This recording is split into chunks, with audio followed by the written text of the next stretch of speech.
So guys, i-unbox natin tong nabili natin sa TikTok na DeWalt Power Tools. Tingnan natin kung DeWalt ba talaga to, kasi yun yung nakita ko doon sa post.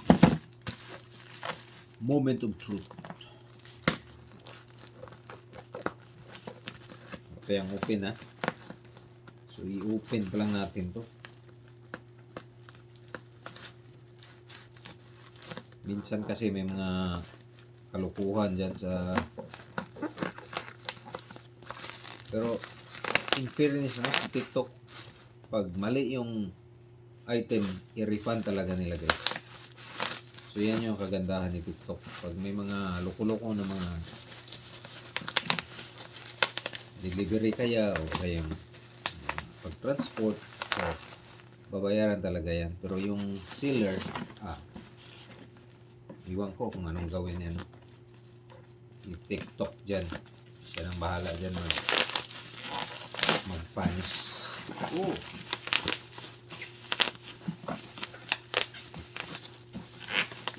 So ito yung tingnan natin kung original ba to. Parang piki ang hindi naman magandang quality yan kanyang lagayan. Hindi kagaya ng mga anyway. DeWalt siya. DeWalt. Tingnan natin kung yan ba yung nakalagay talaga.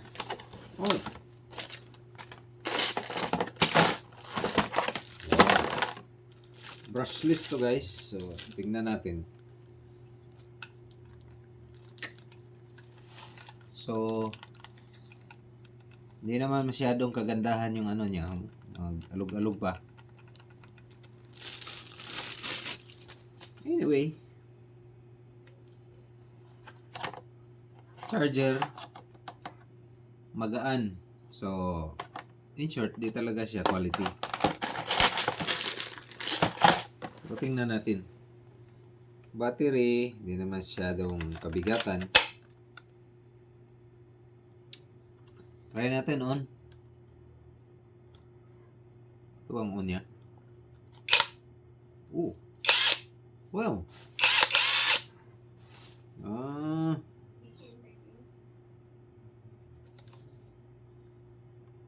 So ito yun. Umiilaw naman. Anyway, what is 1,000 pesos? Nakalagay dito is 68 volts. Li-on battery. So, if I may rate this product, ano talaga siya? Para siyang, ang lagayan niya is hindi talaga maganda ang quality. Tingnan mo, nabasag na Hindi pa nagamit, nabasag na yung gilid niya. So, iwan ko kung tsaka ito, hindi naman ito yung i-compare natin sa yung mamahalin talaga, kasi mamahalin tong mga ganito yung mga tools na ganito usually sa Inco, mga to siya guys, mga siguro nasa 5,000 above, no? So, ito yung 1/4 pala yung sukat nito.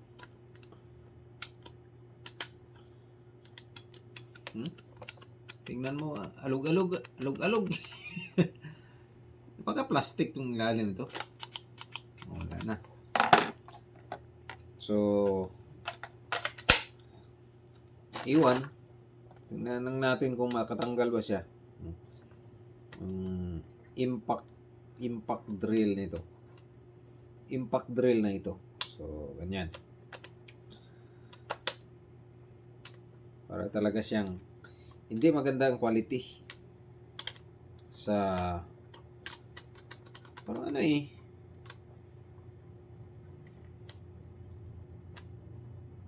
again, what is 1,000 guys, no? What is 1,000? So, wag ka na